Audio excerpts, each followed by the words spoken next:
What's going on the Shoulders of Giants family? Today I got a good show, a special show for you.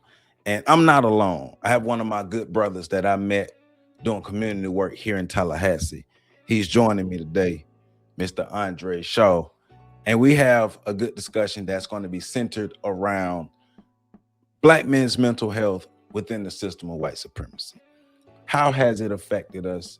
And what are things that we can do to help heal ourselves, not just heal ourselves, but to reprogram ourselves to have a paradigm shift rather to a more conducive, a more productive, a better mindset, a mindset that will help us empower ourselves, a mindset that will help push the Black community towards real progress rather than just fake progress or just symbolized progress. Like Malcolm said, if you put a knife in my back 6 inches and you pull it out 3 inches, that's not progress because the knife is still in our back. The chains are still on our brains. Mondays, my Monday videos, we're reading Breaking the Chains of Psychological Slavery, right? And we just got through reading The Miseducation of the Negro, right? Because the whole object of these book readings and everything that we do is to help take the chains off of our brains and to make sure that we are productive Black people and get rid of that Negro mindset. So we are living in a time where conversations about mental health are finally becoming mainstream, right? But when we talk about Black men's mental health, the conversation often stops at personal responsibility without examining the system that shapes the pressure. Black men are expected to be strong, unemotional, providers, protectors, all while navigating a society that surveils, stereotypes, criminalizes, and economically marginalizes them. That contradiction creates psychological strain that is rarely acknowledged in its full historical and structural context. Think about it. For over 400 years, Black male identity in America has been constructed under systems of chattel slavery, segregation, mass incarceration, and economic exclusion. Dr. Amos Wilson called racism psychological warfare. Dr. Joy DeGruy speaks of intergenerational trauma. Neely Fuller Jr. describes white supremacy as a total system that touches every area of life. And put a pin on that total system of every area of life. Put a pin on that, right?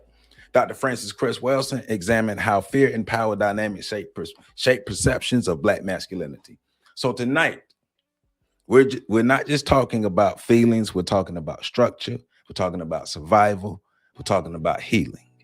And we're asking, what does mental wellness look like for Black men inside a system that was never designed for their flourishing? So we're about to have this conversation, right?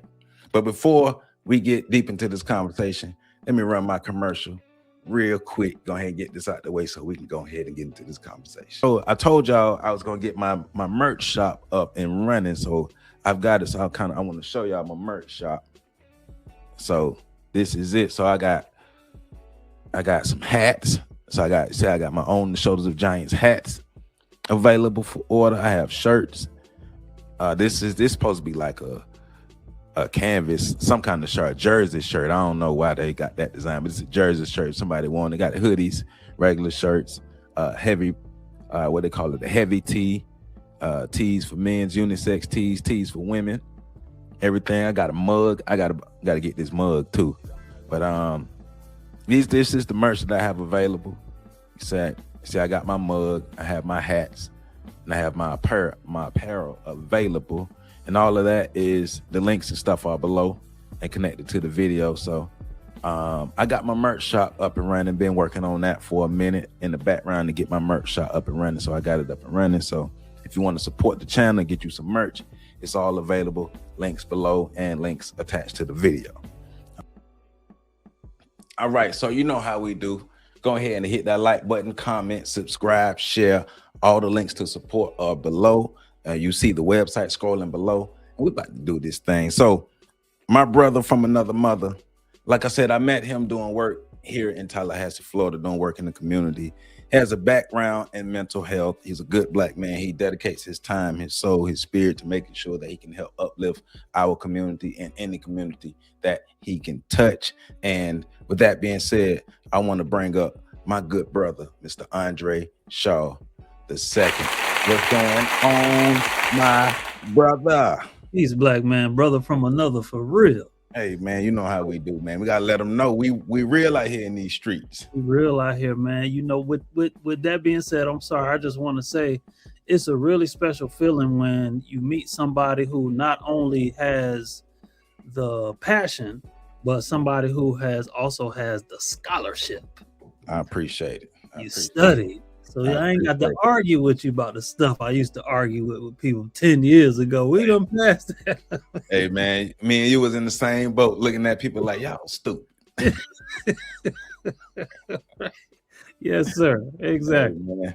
Hey man. But you know, this is a good topic because this is right up your alley and mine as well, because I have a bachelor's degree in Black psychology from FAMU. Now, of course, you've took it further. So give the audience a little background information about yourself. Okay, so first and foremost, I like to say I identify as a healthy Black man. There you go. And it feels wonderful, you know what I'm saying? So I know who I am, where I'm from, not all the details, but I'm excited about the journey of doing so. Went to FAMU in 2002, telling my age, ain't it? But went to FAMU. I was a horrible student. Hey man, stop telling my story. Stop telling my story. And then I started to take it serious because I'm like, come on, you know the work that you came here to do, so stop playing. I actually took some classes over. So if anybody feels like, you know, you didn't do what you were supposed to do and it's over, you made a mistake, it's okay. Just use your intelligence to do the things that sometimes you feel like it's embarrassing, but it's got to be done. If it's got to be done, just get it done. You a man, you got to do what you got to do. So anyway, I realized in my college career, I didn't do anything in undergrad, you know? So I said to myself, what I can do is research. So I did research. I found this research group. It was all women studying women, engendered racial stereotypes about Black women. And I was blessed to be there because they were saying, yeah, men do this, men do that. And I was like, actually, men would respond this way. And then Dr. Jackson Loma, we already know who she is. She said, oh, you can study men. You can study views of masculinity. You can take it here.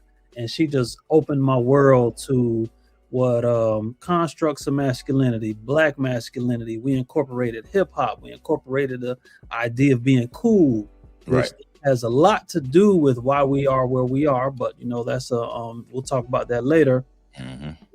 Finished undergrad, went straight to grad school. It was a very Black program. And I'm very proud that they instilled this community-based view of helping people out, because it's still clinical, but it's just more community.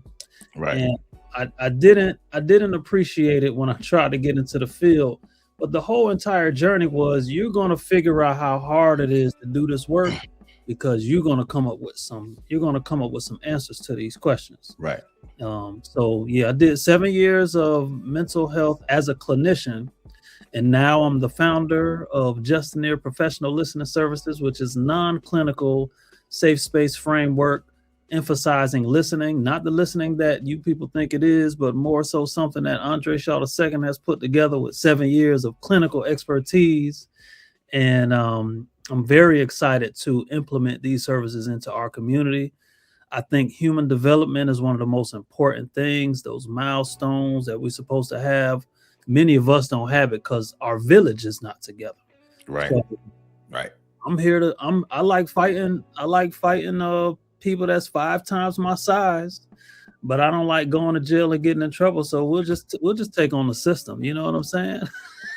Do it how we do it. That's why we're gonna click up and make sure we do it right. You know what I'm saying? Yes, sir. So let's start here. Let's start with some definitions, so we know that we make sure that we know what we're working with. Okay. How do you define white supremacy? Okay, so First, I'm gonna give you the real answer. Then I'm gonna give you the intellectual answer. So the real answer of white supremacy is, in essence, making sure that they are in total control of resources, opportunities, evolution, and the way of maintaining that is exploitation. So you exploit the vulnerable, and you exploit those who don't know, and those who won't fight back. So they could be successful. So that's my straight up definition. Now, I'll tell you what I feel. One of the ways it went about, I like to study colonialism. And if you hear about colonialism, you'll think you know everything. You know what I'm saying? But if you study the ideas behind the council, was it a conference in Berlin? The Berlin Conference, yeah. The Berlin Conference. What they recognize is that we had so many chiefdoms. You know what I'm saying? So we had little pockets of civilizations, but there were so many. Let's say there are 10,000 pockets of civilizations who are not together.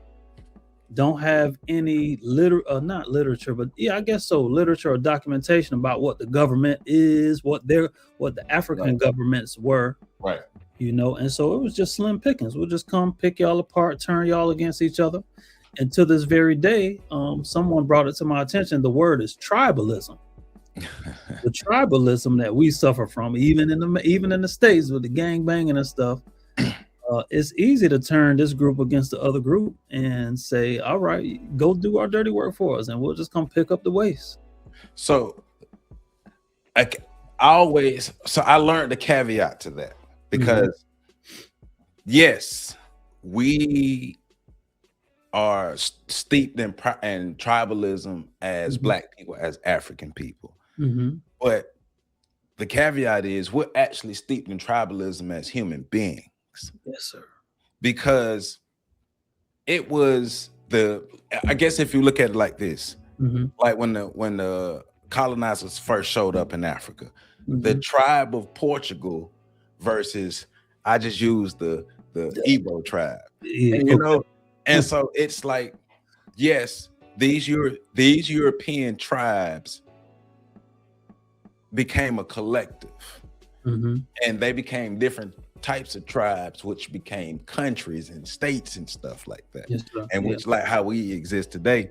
But tribalism is sort of natural to human. Well, ain't sort of. Tribalism is natural to human beings. The problem is when it came to us is we didn't know Europe clicked up. And because we didn't know that Europe clicked up, like I said, you had all these savage tribes, these Germanic tribes, these other types of tribes of people who were separate at some point, and then they started coming together, especially when Europe realized that if we come together, we could drive out the Moors, we could drive out the Arabs, we could drive out the Jews, and what's that, 711? No, and like 1435 or something like that in the late 1400s, and they drove them out, and then Isabella and Ferdinand united their kingdoms, and they became a strong united kingdom. Matter of fact, well, I said that backwards. Isabella and Ferdinand became a united kingdom and drove out the Moors, the Arabs, and the Jews. And then united, right? And then Columbus came to them. It's like, hey, let me go ahead and go over here and do this thing because we can help enrich Europe. But the Europeans, they consolidated their tribalism because of the conditions that were in. And then remember, in Africa as a whole, the living conditions wasn't the same. It wasn't the scarcity living conditions, because it's Africa, it's abundant, and it hadn't been pillaged yet. So it's like looking at that caveat, because yes, we did fall victim to tribalism, but tribalism is something that is natural to human beings. Yes, sir. It ain't a Black thing. We just didn't know Europe clicked up like that. Right. Yeah.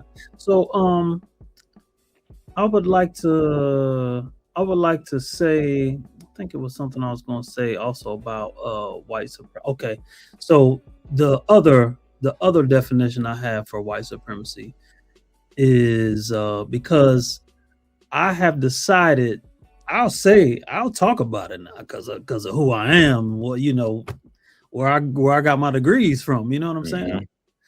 But of course, when I'm in the spaces that I go to, there's a way to put these terms, and you're dealing with institutional oppression and structural design, and there's a term I cannot even think of it right now, but it's like it's almost like some type of hostility that deals with like political hostility or something. Basically, if I put you on, if somebody is put on probation, you can't go 10 feet from the front of your house. You can go 50 feet to the left, 30 feet to the right, and 100 feet to the back.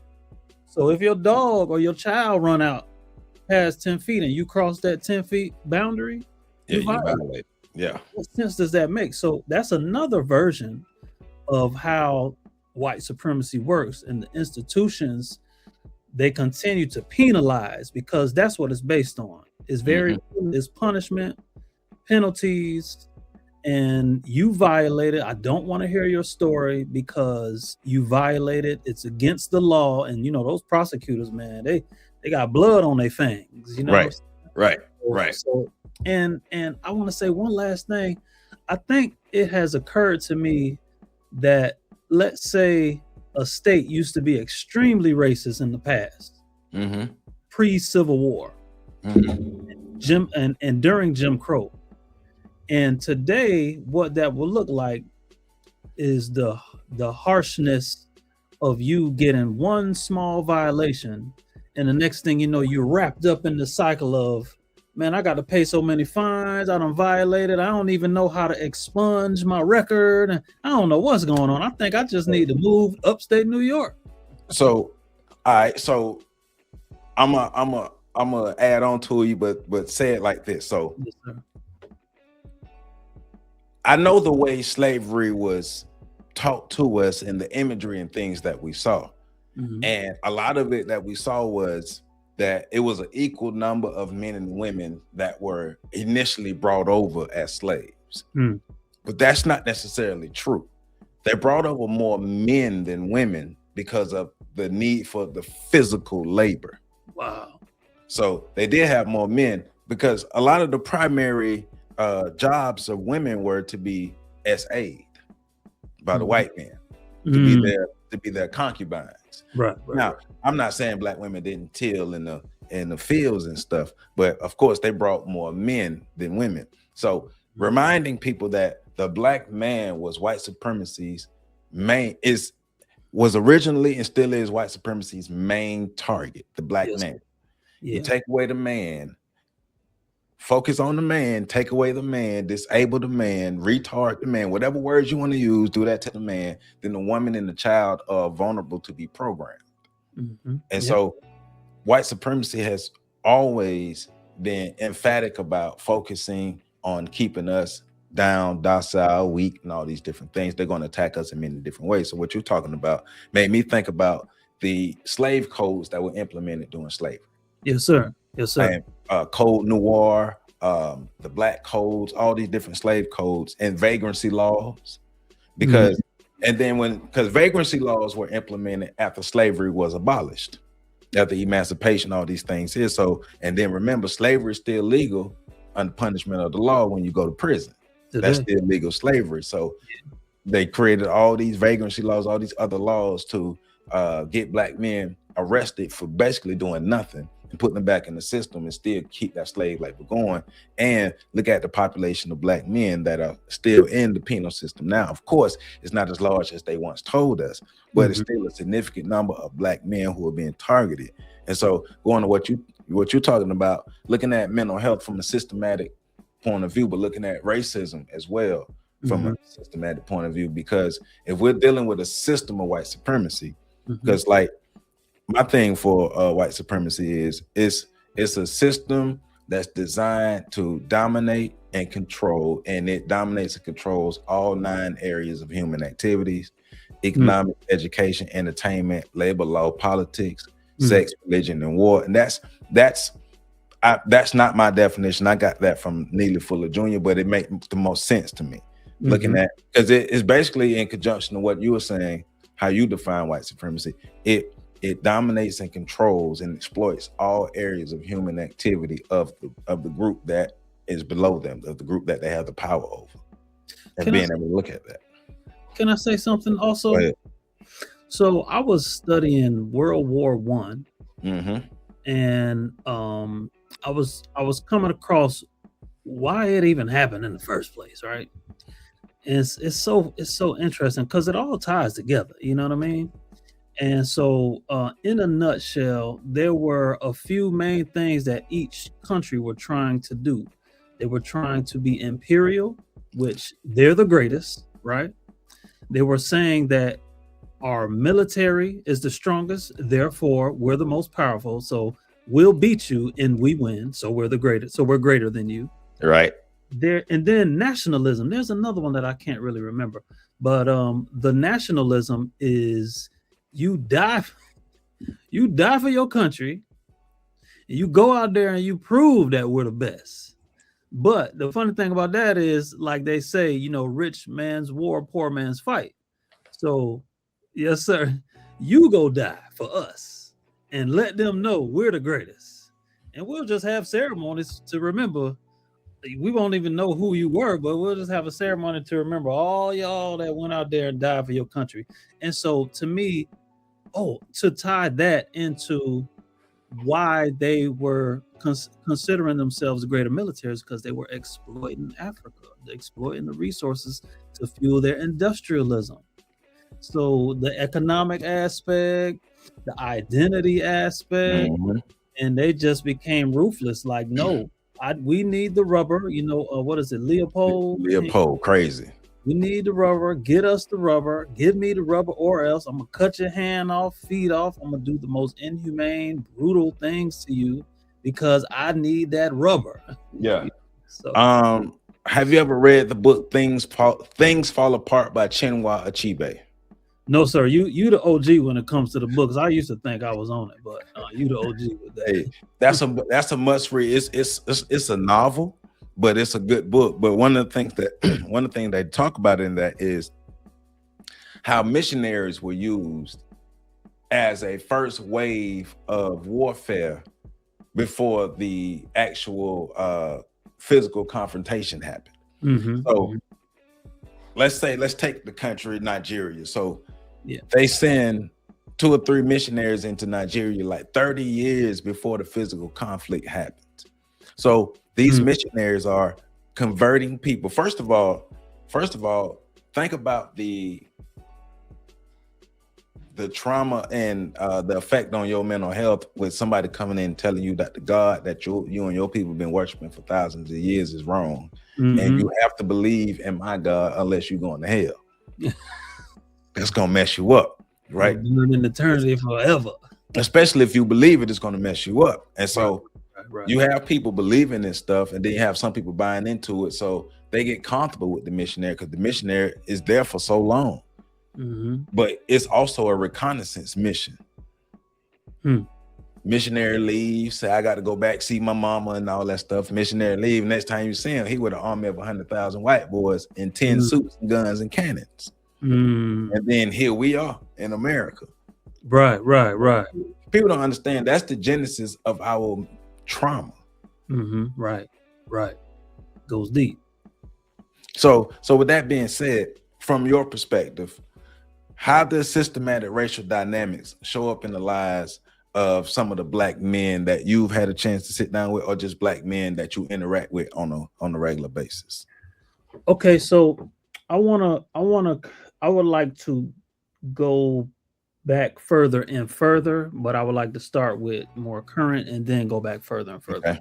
So for the most part,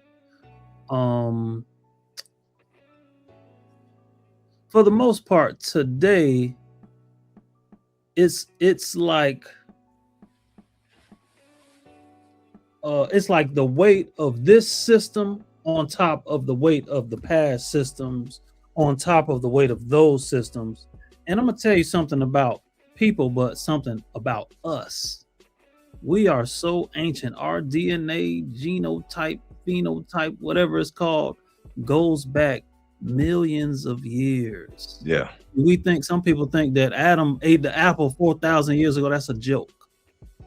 We were here for millions of years, becoming more intelligent, evolving more and more, coming up with all types of, systems for agriculture and weather and things of that nature.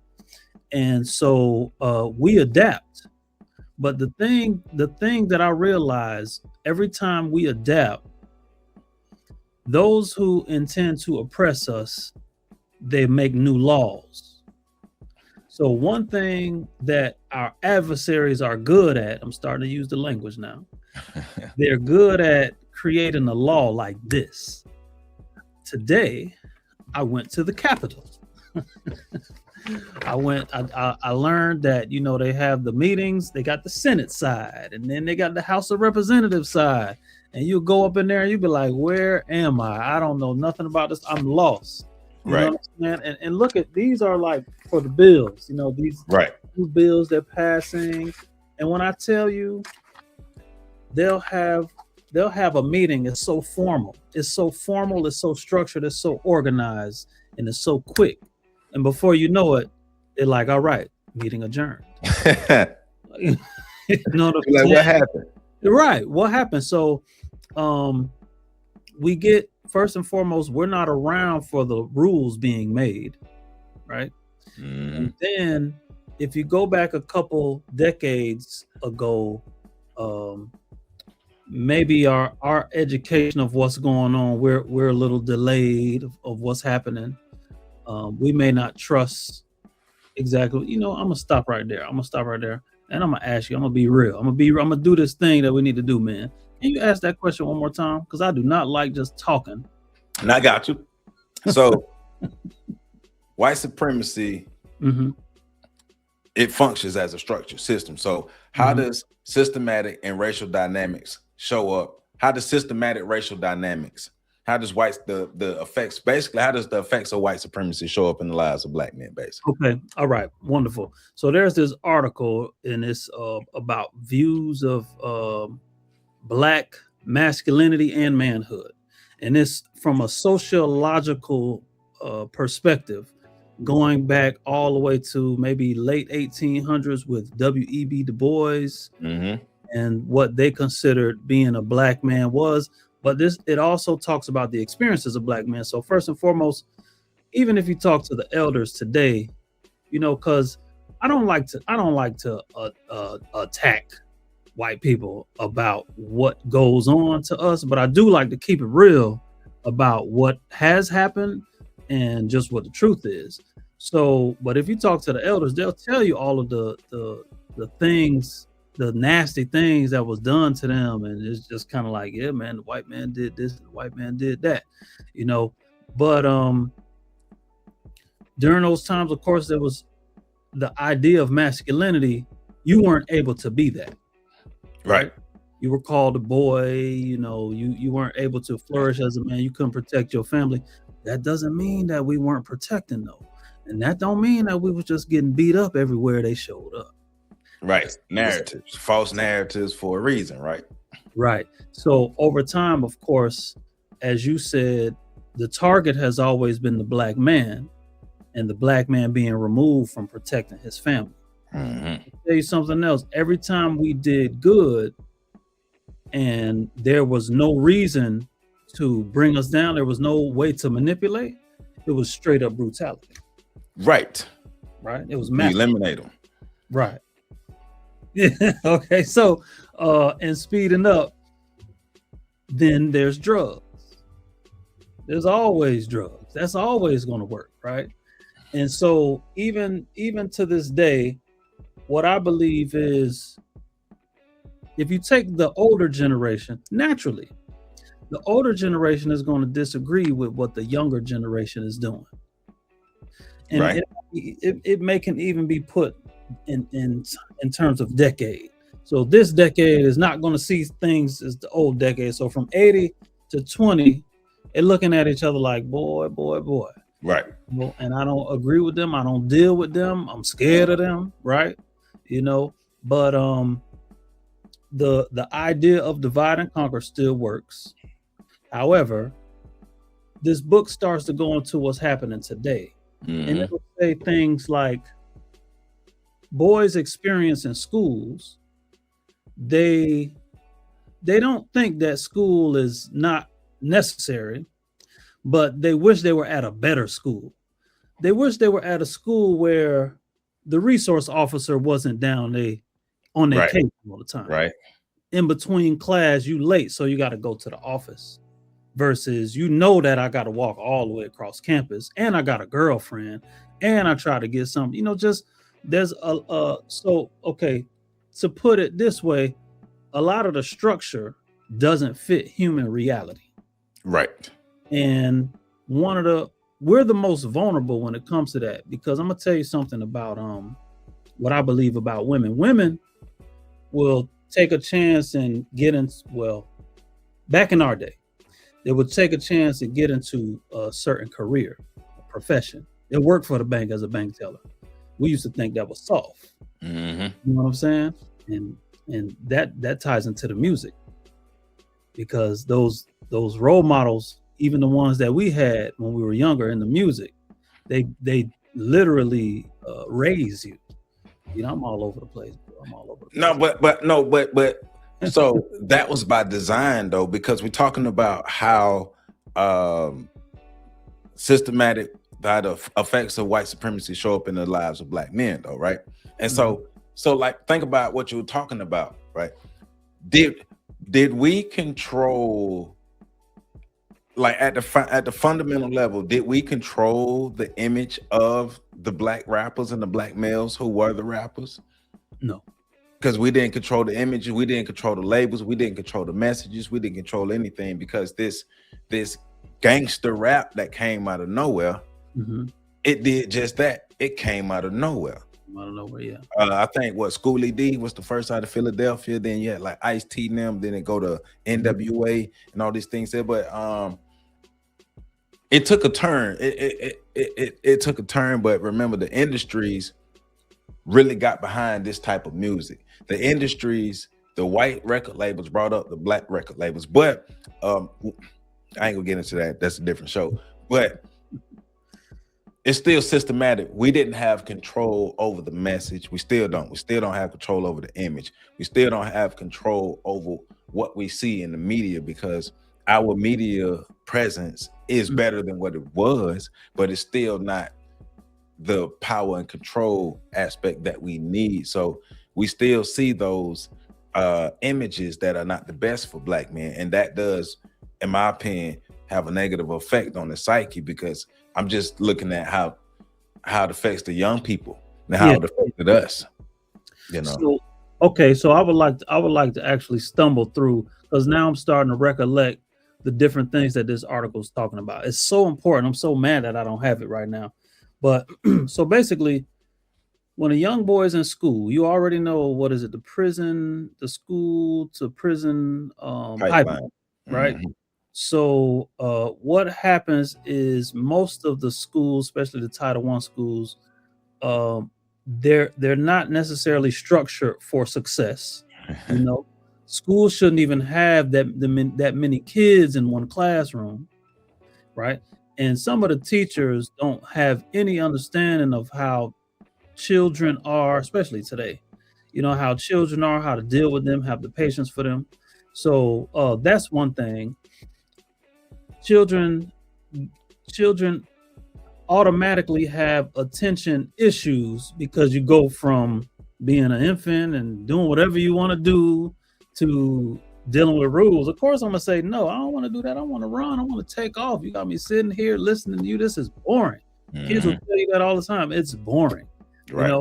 So that right there is a good way to say you have an issue, because you can't sit still and sustain mental effort. You're easily sidetracked. These are actually symptoms for the attention side of ADHD. you're easily distracted, you're sidetracked from internal stimuli as well as external stimuli. So if something flies by you, you know, you looking at it and seeing if it's going to go out the window, now that's a symptom that you might have. Not necessarily saying that you got ADHD. You might get labeled as that by those who don't know what that means. So we're going to fast forward to in middle school.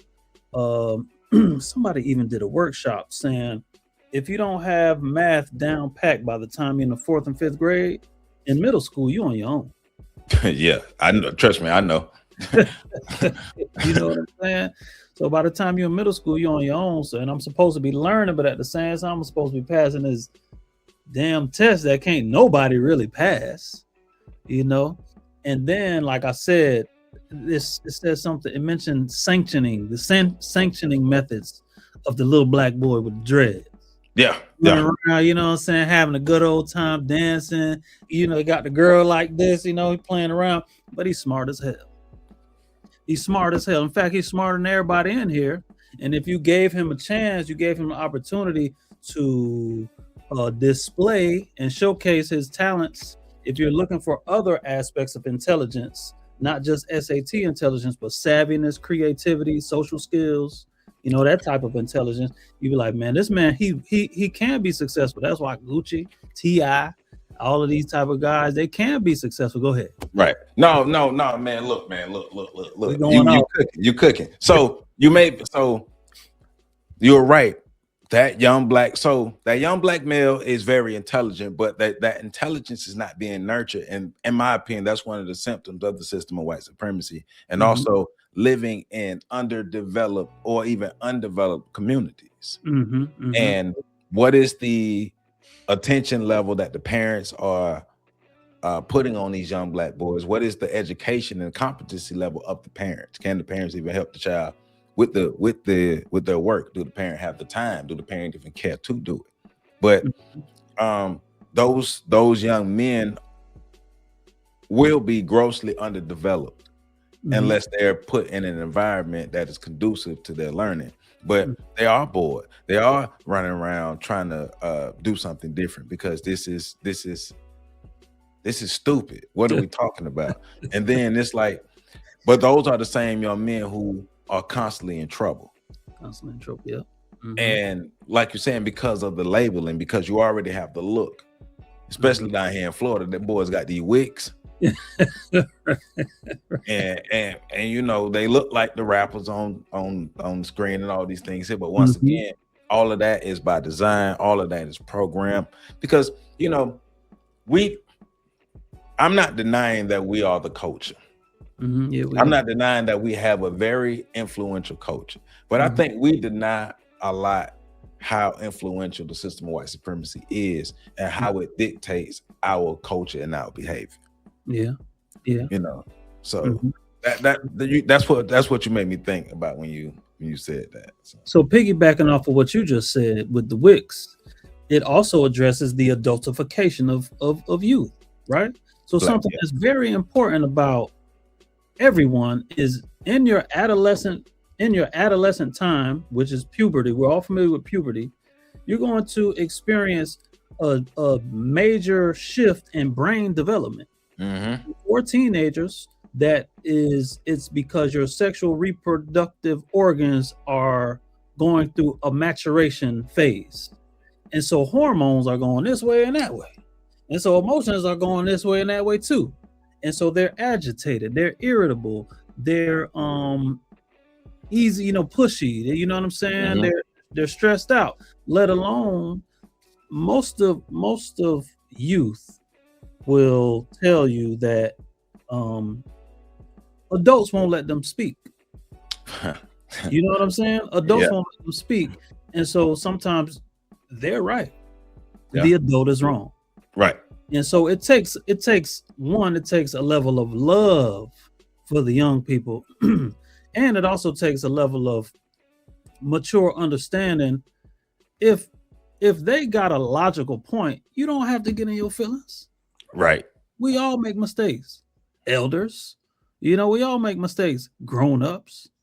And we all make mistakes. New people who just got your degree, you know you ain't good in this field. You just got here. Right. So Right. that child pointed out because he's a genius Well, with the goals in his mouth. Just go ahead and say, you know what, you got a point. yeah. So challenge them, have that discussion, make it fun. Give him some type of credit, or have him come up here and say, come on then, Mr. Smart Man, tell everybody what else you want to teach us. Make it fun. It don't have to always be punitive. It don't have to always be penalizing them or kicking them out. Yeah. You just ain't that good. You need to get better. But I think that, once again, that's another component of the systematic thing, because, you know, like I said, in my definition of white supremacy, you know, it encompasses 9 areas of human activity. Education is one of the first areas, one of the first 3 areas. And so we don't control for 99, I say 99.9% of the education that Black kids get in America. We control that 0.00 little smidget 0.1 whatever percent of the education that our own children get. And our children are constantly being miseducated by this system that we don't control, that our enemies control. And going back to the Malcolm X quote that everybody like to quote, but nobody likes to actually implement it. Like only a fool would allow their enemies to educate their children. Come on, man. But all right, so you got Tyrone, who's, matter of fact, let's use the movie Baby Boy, right? Because let's use the characters and stuff in the movie Baby Boy, right? So, and the reason why I bring that up, because this is linked to the book ISIS Papers and some of the concepts and ideologies of, or theories of, Dr. Francis Cress Welsing. Because you think about how the movie opens up.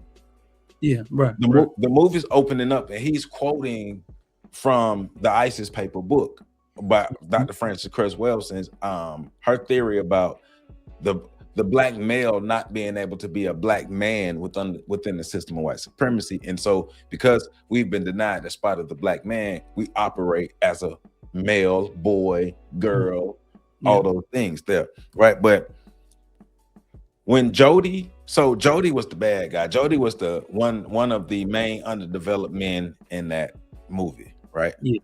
All right, so let's ask the question, why was Jody underdeveloped? First and foremost, to me, they ain't talk about, I don't remember them talking about his dad, his grandma, his village, or nothing that got to do with where, you know, his people come from. You know what I'm saying? So that's the adult's job, right? Right. And then, all right, so let's go deeper in these dynamics with Jody, right? Because they made Jody look so bad, right? And I'm not saying that Jody didn't have no flaws. Jody definitely need to be a man, but yeah. All right.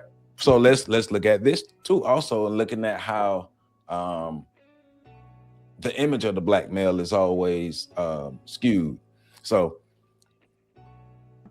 Jody and Yvette had a 5-year-old son, but nobody ever asked what was the ages of Jody and Yvette, right? So when we're looking at the movie, JoJo, the son, is 5. Jody is 20. Yvette is 25. So we got some math to do. Really? Yes. I didn't know that. Yes. When JoJo was born, Jody was 15. Yvette was 20. Ooh, let's talk about it. No father around. No village around. None of these things. A classic example of an underdeveloped male. Yeah. Underdeveloped Black male who's coexisting with the underdeveloped Black female. And then they create another, what Dr. Francis Cress Welsing called a survival unit. They create a baby and have another survival unit, because we're not creating families. We create survival units out here. Yeah. But Jody was the seed that was planted in toxic soil. Yes, sir. Can we talk about what you just said? Go ahead. We're creating survival units. Survival units. Now, can we talk about where that most likely stems from in us? Right? You got to go back centuries, right? That's why I'm just Chris Paul. You could be whatever dunker you want. You could be Vince Carter. I'm just Chris Paul. Okay, so I just caught it right here, right? Let's go. So this book right here is one of the reasons why our work is nowhere near done. I'm getting excited, brother. I ain't gonna lie to you. It's nowhere near done because this says slave testimony, 2 centuries is 100 years of letters, speeches, interviews, and autobiographies. If we want to know the hearts and secret thoughts of slaves or our people enslaved, we must study the testimony of blacks. So if you really want to know what your people was dealing with, you got to read the letters because they wrote the letters. And you and I, we both know that when you read a book, you got to read the introduction and the preface so it can give you the context. You mentioned context earlier to tell you what was going on, why I wrote this book, what they was telling us. Yep. And I'm going to tell you something else, man, we're going all over the place, but it don't matter. So what we don't talk about, but a lot of the books of the early 1900s will say, black people were taught, you ain't got no history. Right. You were taught you don't have no history. Your people didn't do anything of significance. And therefore, everything that was great came from not you. Right. So the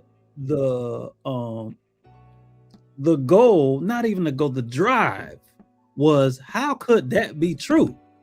How could we just do everything these people say? Now today, that's unheard of. It's unimaginable to current time and current generations, because ain't nobody talking like that no more. You know what I'm saying? But to be told your people, you come from something that ain't really got nothing to do with nothing special. So they dug and I'm gonna tell you something. I'm gonna give you your flowers right now. I was trying to find out information of who started the systematic search of how you figure out our history.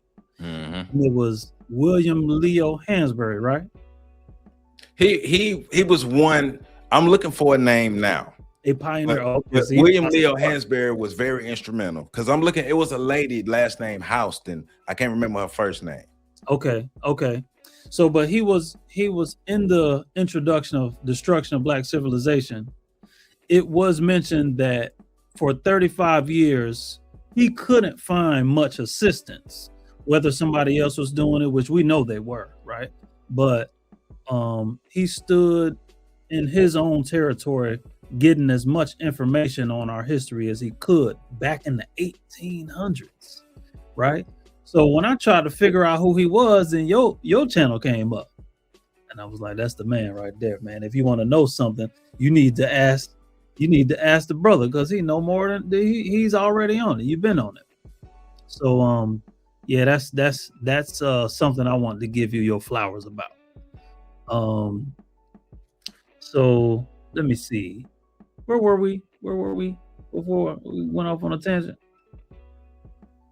Oh man, don't tell me I'm on here by myself now.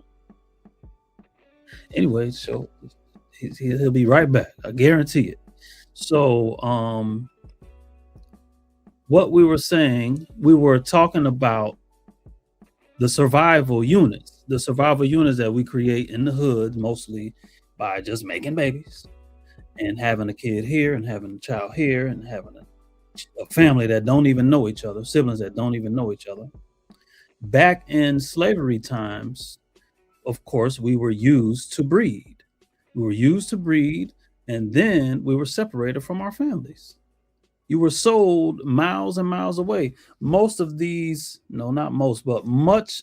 letters are people looking for their wives, looking for their kids. Much of these letters are people crying out in pain of not having their child with them. Imagine a mom not being able to have their child with them. There's no social media. There's none of that type of stuff. And you're enslaved and you can't see your child because they've been sold. Yeah, man, I had to do it. No, it's all good, man. I don't know, man. It glitched. I guess the white man didn't want us to. But we're gonna keep talking, Mr. White Man. We're gonna keep talking. I don't know what happened, man. But nah, I appreciate you keep talking, keep it going though. So Yeah, so what I was saying, and you can chime on in because I was like, man, when he coming back? But we were talking about the survival units, and where most of that stemmed from was you were made to create babies, but then you were sold miles away. Right. You know right. what I'm saying? And much of the letters that were written by our people was, I'm trying to find my kids, I'm trying to find my wife, mothers, I'm trying to find my daughter. You know what I'm saying? I got babies here, I got babies there. So just imagine. Right. Makes sense. So you mentioned what's the historian you mentioned? William Leo Hansberry. William Leo Hansberry, yeah. Baba Kaba Kamene Hiawatha, he wrote a book on the life of William Leo Hansberry, and I did. Matter of fact, I got a story right here in front of me.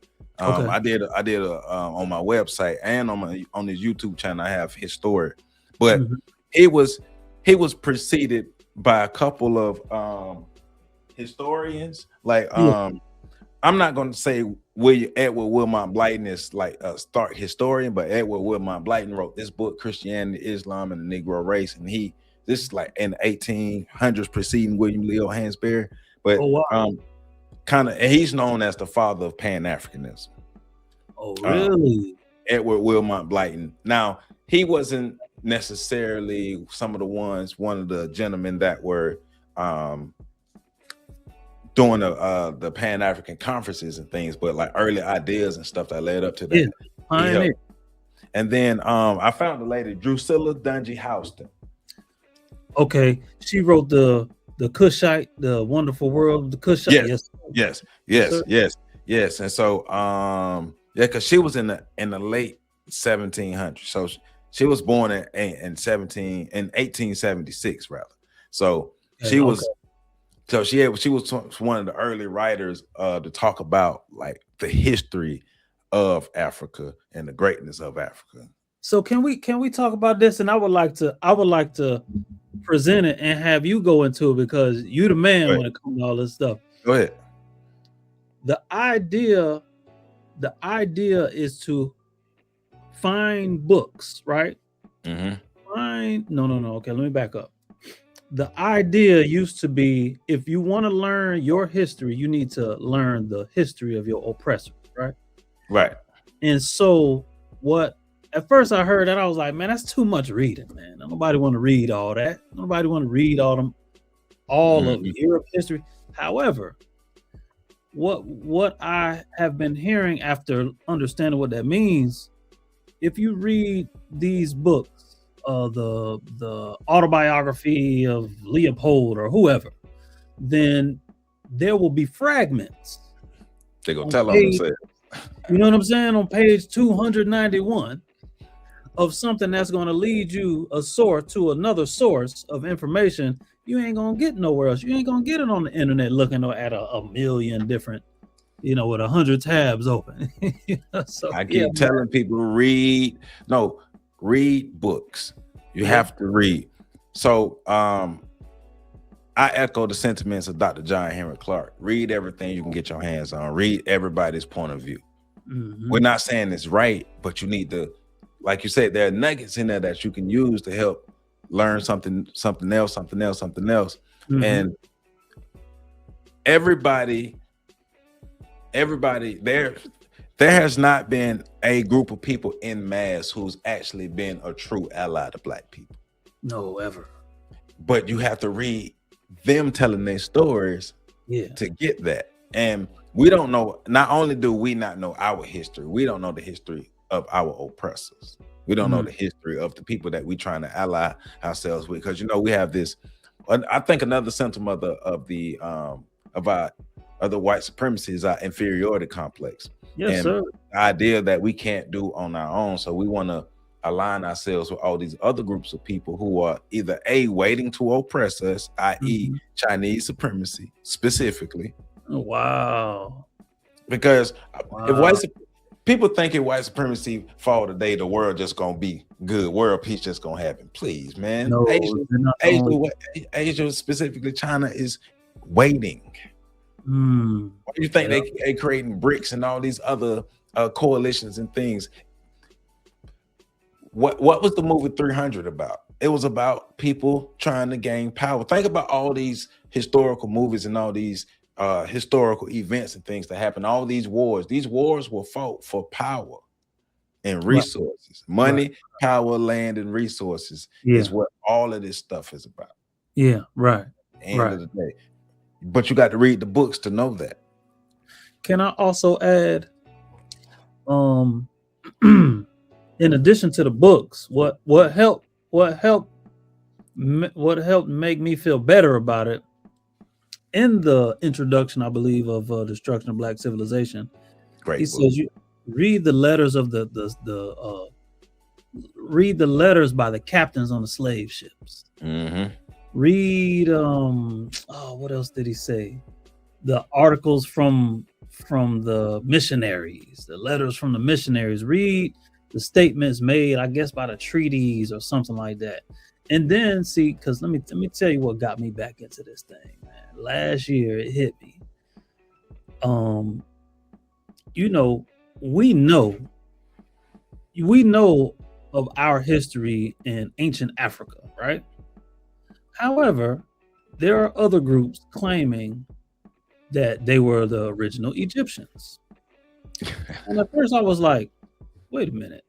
Now y'all messing me up, because you got a point. You dark skinned too, you know what I'm saying? You were around that area and everything. However, what I would like to point out is, okay, let's say you do feel like you were the original Egyptians. But before the word Egypt was even produced, there was only us. You know what I'm saying? So there was a distinction between Egypt and everything that was happening in the south of Egypt. Right. And that predated Egypt, because Egypt has not always been there. Egypt was there in the later times of that BC. But remember, one of the chapters in the book is titled Egypt, Ethiopia's eldest daughter. Yeah, right. But also, yeah, one thing that book has taught us that we haven't learned, that has helped to contribute to our mental state that we are, our mental deficits, is we've been inviting people to the cookout since the beginning of Egypt. And what we haven't learned from history is when you invite people to the cookout, they destroy you. They take your stuff. They get comfortable, right? All right. So another example of our, I guess you could say, pathologies now, right? Mm-hmm. So late 90s, early 2000s, Dr. Claude Anderson told us about our relationship with other people of color. Told us that the immigrants will replace you. The immigrants are your competition. They see you as competition, going back to tribalism. Yes, sir. Because everybody want to get jumped down our throat by tribalism, but ain't that what we talking about with this immigration stuff? Is people practicing tribalism at the end of it? So different tribes of people trying to advance themselves. Yeah. Now I want to say something. Because I always do this. I do feel that there are some people who just love us, but I do not feel that there are any, or I need to be proven wrong. I don't feel that there are any groups, right? That we all us love Black people, right? Because I don't think that we have been treated the way we have been treated because we were hated. For the most part. Now, we were hated in America, but I think that for the most part, we were treated the way we were treated because we ain't gonna do nothing about it. I'll take the Black people, because what they gonna do? Well, all right. So great point, right? So I'm just using an analogy to sum it up, right? So you a man just like I'm a man. Yes, sir. You played sports, I played sports. You hung out with other men and stuff like that. There's always a runt in the group. Oh yeah. A hierarchy is established and there's a runt in the group, right? And like you just said, that person is the runt in the group because they're not gonna do nothing about it. Do nothing, man. Come here, you can shut up, punk, before I slap you. And if you're not gonna do nothing about it, you're gonna continue to be on the bottom. That's how it works. That's how the world has always worked. But if we studied our history, we would know that. Because we keep thinking world peace is a concept that somebody came up with to make them feel good. It's not a reality. Man, listen, man. Oh, you talking. And what did you just say? You just said the runt of the group. It's going to come back to me, but it's mostly around it's along the lines of, as long as we're nice, we're going to be treated nice. And that means we're not going to be treated nice. They're not going to be nice toward us at all. Get your soft, and that's what I was going to say. That's the root to me. That's the root of supremacy, because we both know mostly the idea of racism came from the German guy. I can't think of his name right now. What concepts of race and racism? Blumenbach and yes. Blumenbach and Frederick Blumenbach and Johann von. I think, but they know what we're talking about, right? Yeah. And so oh man, we got so much to talk about. He of course began to classify who's who and what's what, and of course he said erroneously, white people are Caucasian and they are the superior because they're the most beautiful and they're this and that. Damn, I was just going. That's when you hit 40, you start forgetting why you're talking. So Linnaeus and Blumenbach, that's their name. Linnaeus and Blumenbach. Linnaeus and Blumenbach. Right. Oh, that's what I want to say. Think about this, audience. How you gonna take orders and education from people who just came out the dark ages? How you come out the dark ages and you trying to tell everybody what to do and what is and what ain't? Y'all been in the dark ages for what, about almost 1,000 years or something like that? About 500. About close to 500 years, before 7-11. Yeah, right. So now all of a sudden, your Renaissance, that ain't my Renaissance. We good. We eating strawberries. We didn't need that type of Renaissance because we was already civilized, having high culture, wiping our butts, taking baths on a regular basis, daily. You know what I'm saying? Right. Probably taking long baths too. Yeah. But it's like, yeah. I remind us too, though, that one of the main reasons why we're still in this oppressed, docile state is they beat the fight out of us for the most part. Yeah. As black men, once again, the black male was the main target, and the fight was beat out of us. And now, when I say this, I'm not advocating for nobody to go out there and try to fight nobody because we ain't got our stuff together. But what I am saying is, how do you defeat a terroristic savage? Do you do it with morals? Do you do it with religion? Especially if that terroristic savage use warfare and violence to gain control over you? Can you get from under the thumb of that oppression via appealing to that person's morals or appealing to that person's spirituality? And I ask those questions because I want people to think about it and kind of look at it from historical context, because I've never seen a group of people come from under the thumb of specifically white supremacy from a moral avenue or a religious avenue. And white supremacy, they use religion. That white Christian nationalism, all that stuff, that they use religion. We get used by religion. We are very spiritual. We created religion and spirituality. We have a real relationship with God. Dr. Marimba Ani, psychologist Dr. Marimba Ani, she talks about the concept of Yurugu, and Yurugu comes from the doggone people. Yurugu basically is at the mythology is when creation was happening, this entity pulled itself from creation. This entity is the white man. And in pulling itself from creation, it disconnected itself from nature. So that's why the white man is big on material, and we're big on the spiritual and the natural. And they're big on the things that you can actually, the tangible things, and we're big on the intangibles. So you're dealing with this materialistic, terroristic, violent beast. But how do you defeat them? Okay, now can I say something? Go ahead. So what I believe is, first and foremost, what distinguishes those who want, let's say, healthy, because when I talk about mental health, I like to distinguish healthy from unhealthy. From healthy looks like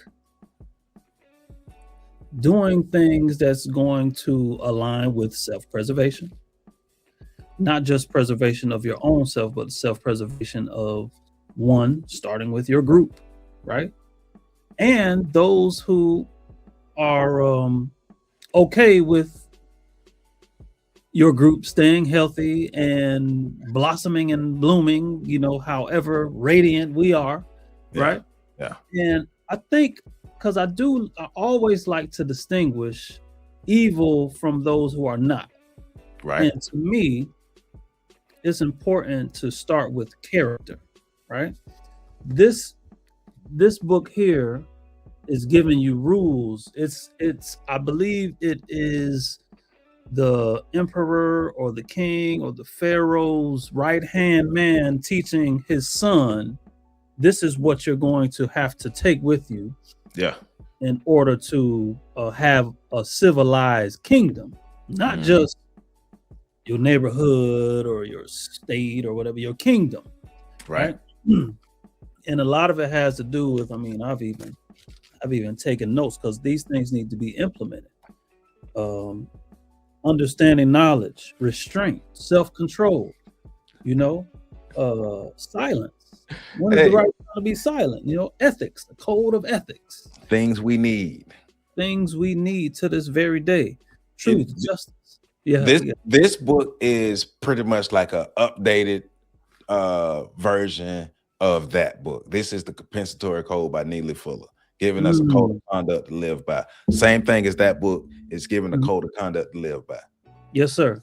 And so I'm gonna tell you, and I remember this from, first of all, I would like to distinguish, to me, I do know that there are other groups of, not entire groups, but people who they love us, especially the kids, right? They want to dance like us. Now, of course, to me, the separation is culture. Most of the times we do this because we ain't got no choice. You do this because you think it's cool, you know? Like I listened to a song and it's like, yeah, they're doing dance moves, but we live this. You know what I'm saying? So I'm not against that. However, that is another conversation for another time. No. Well, it is, but once again, even in this book, I forgot the chapter, but he's talking about allies. Yes, sir. Yes, sir. How to spot allies, right? Because just like we could say all skin ain't kin, you can say the reverse that for white people and other people. Like John Browns do exist. We do know that. Yes, now, sir. I guess I guess the Muhammad Ali analogy would be implemented. Well, have you seen the video where he was asked about how do you determine who's a good white person and who's not? And you know, his analogy was, well, if I have 1,000 rattlesnakes coming at my house, and 100 of those 1,000 rattlesnakes are on my side and willing to protect me, but they're in the midst of these 1,000 rattlesnakes, do I let all these rattlesnakes in my house and try to determine who's who, or do I keep the door closed and then let the character and their action separate them? There we go. See, that's logical, that's tactical, that's strategic. That's how you deal with it. No, seriously. Yeah. Look, This book is based, it's called the United Independent Compensatory Code System Concept, a compensatory counter racist code, and it's based off of logic. He's based a lot of his stuff off of logic. But if you sit down and think about it, just asking yourself, does it make sense? Does 1 + 1 = 2? And if it don't, why are we doing it? Why are we doing it? Right. Not 1.7. If 1 + 1 = 13, man, we wrong. Yeah, we wrong.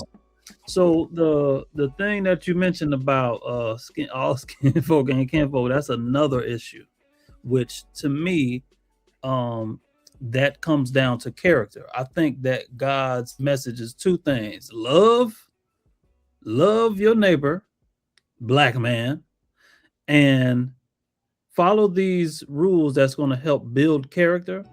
Because I'm going to tell you something, and this is even for mental health. If you're actively trying to be healthy, you will be healthy. If you're actively trying to be unhealthy, you'll be unhealthy. But the middle ground, if you're idle, if you just sitting there, you will most likely be recruited by the unhealthy. Because who wants to have discipline? Who wants to run 2 miles? Right? Who wants to eat? Now listen to this. Who wants to eat healthy sugar to avoid and regulate sugar cravings? Because once you get started, you need some more. You know what I'm saying? And that boils down to mental health, right? Yeah, how you see yourself. How you see yourself and what you put in your body. It says vitamins and minerals backwards. I know it's backwards. No, we can see it. You can see it straight. Okay. So vitamins and minerals, let's talk. Things like, I don't even know how to say this stuff, but you know what I'm trying to do. Yeah. Bioflavonoids, biotin or biotin, boron, calcium, choline, chromium, copper. These are the natural either elements or minerals, iron, iodine, lithium. Yep. We need to be making these foods. We need to be studying this stuff. We need to be making these restaurants. You know what I'm saying? We need to be making these ingredients. Manganese, potassium, and we're made of literal elements. We have the big elements, hydrogen, carbon, and things like that, and then we have the macro elements. You know, the trace elements, the real small ones. You know, you need less than 0.1, whatever the measurements are, of zinc. You know what I'm saying? Or whatever these elements are. So that is kind of the start of it, what you consume. Because what you consume is more than just what you eat. Right. What you're watching. Go ahead. Come on. Environment matters, though. Come in there. Yes, sir. But that goes to, like you're saying, you are what you eat, and what you eat and everything that you consume in your whole being. But your environment matters when it comes to that. And once again, looking at the state of black men's mental health, but look at the environments the majority of black men grow up in. Yes, sir. Yes, sir. Most black men are not exactly Jody in the story, but most black men are like Jody, being the seed planted in poisonous soil. Unfortunately. Yes, sir. And even if Jody got himself together at the end of the movie, in reality, you still got the rest of life to maintain. It's hard to do good. Now, here's where mental health is a little different for us. It's hard to maintain these things on your own in the world that's against you. Everything is against us, even spiritually. Yeah. Things are against us. That intangible. That's why it's in your mind, especially when you're consuming a bunch of junk, or you're dealing with a bunch of toxicity, or you love a toxic fine woman. You know, I get it. But at the same time, if you don't have a point of time where you say, okay, it's time for me to go in the healthier direction, then you're continuing down a path that is going to either lead you to being, your functioning is impaired, or it's disturbed, or it could become distressed, Mm-hmm. And the more that happens in the field, we'll say if it's prolonged, if it's repetitive, if it's too intense, if it's a list of those things, now you're heading towards dysfunction. Yes. And the pathology is got you like this now. You know what I'm saying? Yeah. It's got you like that now. And so if you're inactive, you're not doing anything, or if you're in isolation, the most healthiest thing for Black men is to have a circle. Yes. A safe space. Yes. Right? And to have a place where you can go be a man, talk like a man. Nobody who is not a man can intervene with whatever they think it is, but it ain't. I've experienced it myself. It's nothing but Black men around saying, open up. Somebody set it off. Man, I'm struggling. I wanted to kill myself last year. This is how it could go. I'm married. I don't know if I'm gonna make it. Okay, you're damn sure gonna feel like that if you keep thinking that in isolation. Right. It gets dark for us. That's why we're here in the first place. But when we come together and we're supportive of each other, or when you find your people, my brother from another mother, you know what I'm saying? Then you start to say, okay, when I'm down, I can go to my circle, and my circle is think about when we was little boys. It wasn't nothing like hanging out with your friends. Right. The girls had the cool. So right. When you on punishment, man, you miserable. You depressed on punishment. Which is why you're looking out the window. Right. Right. So let me calm down, man. No, but that's real. But once again, that goes back to the part of the pathology, and one of the symptoms of it is the distrust that we have for each other now that we've been able to develop over the years. The constant reinforcing of negative messages of Black men to the whole Black community, and I think a lot of times we only look at it how these messages have been reinforced to Black women or Black children, but we don't recognize how these messages have been reinforced to us as well and internalized by Black men. Like, even though I didn't grow up in the heart of the hood, like I was in the hood, but I wasn't in the heart of the hood, I thought I was gonna be one of the kids who were gonna die at 21 because we kept hearing this so often. They kept telling us Black men died at 21. So I was just like, all right, well, I'm finna live it up because 21 is gonna be over. Then when I hit 22, I was like, oh I got to live life, huh? Right. I gotta take it serious. But it's like we don't want, like you just said, we don't take ourselves serious. We don't value ourselves. Matter of fact, I'm a part of a man talk group up on FAMU campus. Okay. And one of the conversations we were having today was about how the young men will be interacting with the young women during Valentine. And one of the young men made a statement basically that as a Black man, we are supposed to take the bare minimum. I had to check him. I had to check him. Hey, bro, don't you ever in your life accept bare minimum from yourself and nobody else. Don't you ever do. Like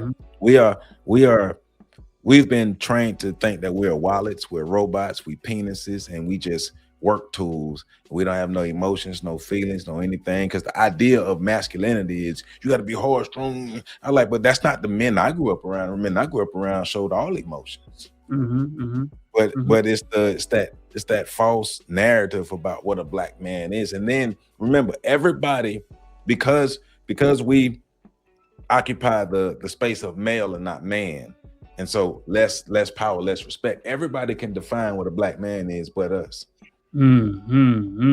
So, boy, what'd you just say, man? We dropping so many nuggets. It's like, which one are you gonna address? So, you just said, okay, accepting the bare minimum. Don't ever accept the bare minimum from anybody. Right. It's gonna come back to me. So yeah.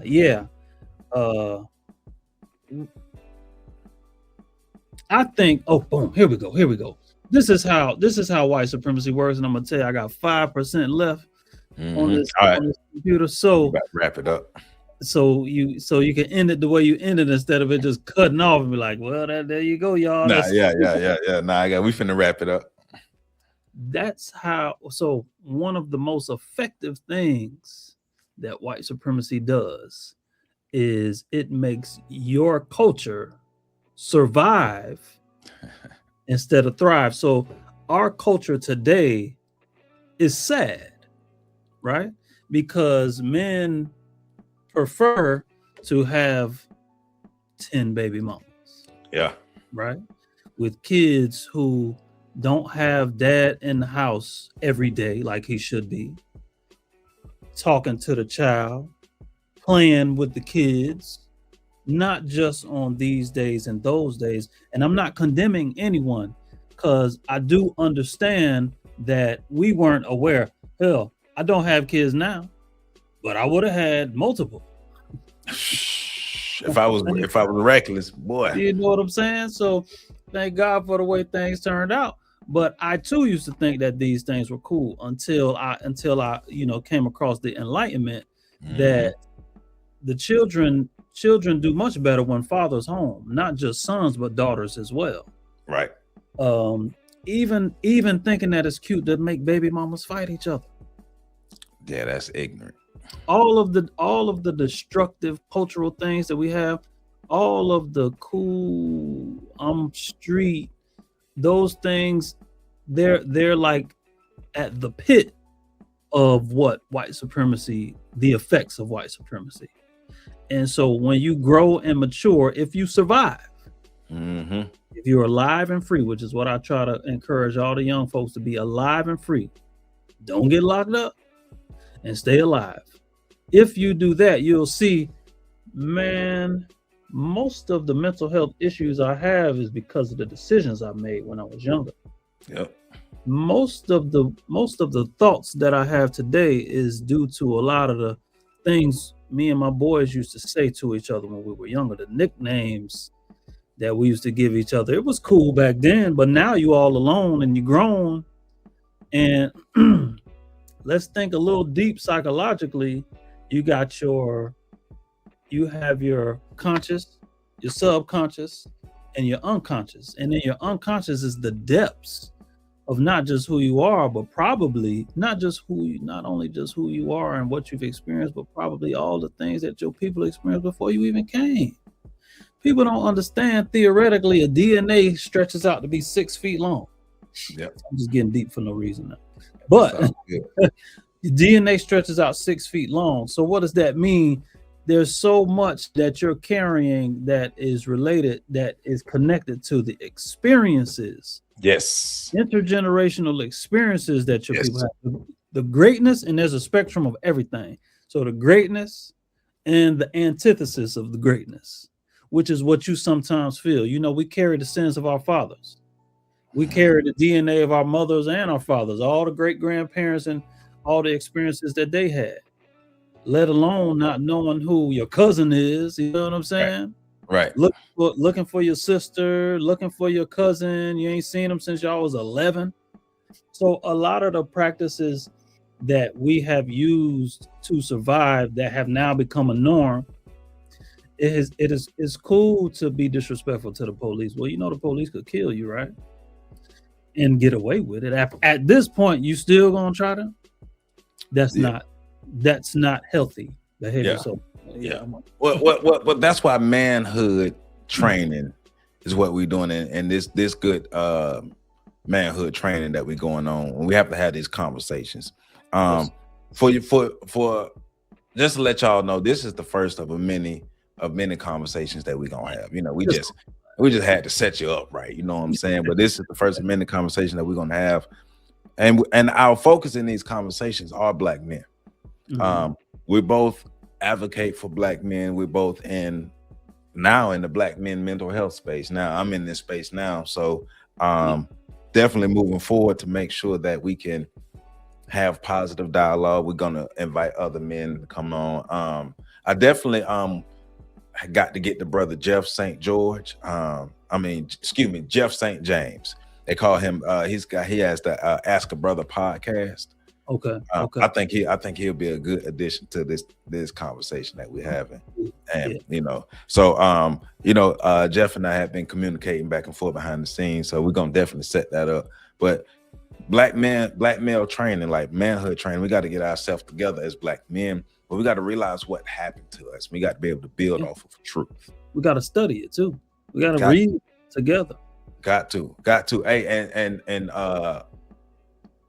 book club coming too. Jeff, shout out to Jeff. They already got a book club, but book club coming too. Because it's gonna be in addition to the Monday book readings and things that we do. So definitely gonna do that. And you know, in addition to the things that we do here in the Tallahassee community. So and no, you're not from Tallahassee, so I always appreciate people who give their heart and their soul to the community that they're not from. So I appreciate you on that, man. I refuse to leave because I have asked around about other cities and what they're doing.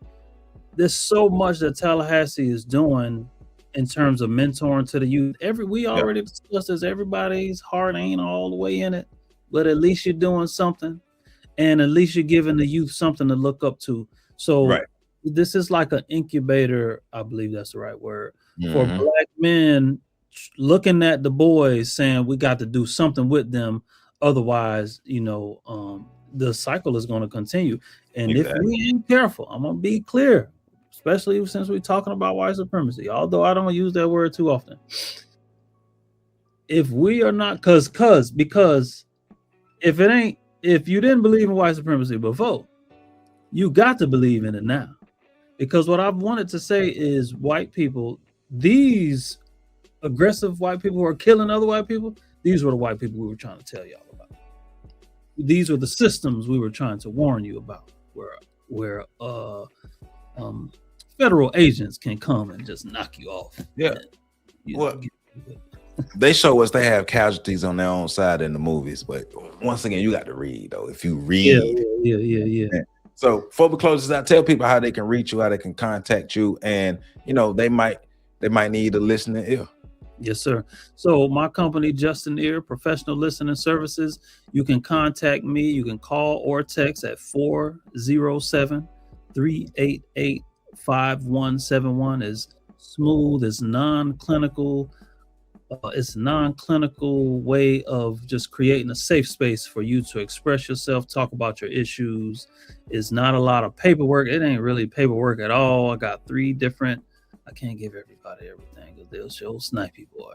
But on Instagram, it's just.n.ear, and that's just.an.ear. And on Facebook, it's Justin Ear. So come on, black man. Come on, black man. You know you need to talk to somebody. You know you need to talk to somebody. You know, I've been a therapist for 7 years. I understand what you go through when you like, man, I tried it and that therapist was garbage.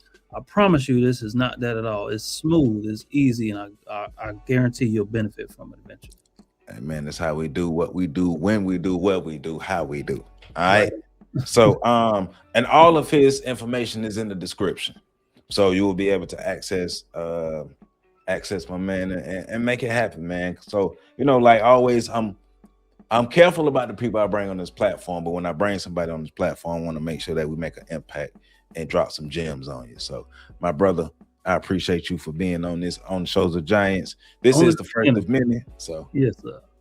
Hey man, so everybody please hit that like button, comment, subscribe, share. If you see that hype button, please hit that hype button. Hit the super like button. You can join this channel as a member and get you some merchandise. Get you a mug, get you a hat, get you a shirt. Support the platform, support what we got going on. That's the only way we grow. That's the only way we build and do what we need to do. Because remember, we're not just talking on here. We are working to connect with each other and truly build in real life. We come on here to talk, but the real work happens offline. So with that being said, man, I love you all, and y'all catch the next video coming up. Peace out.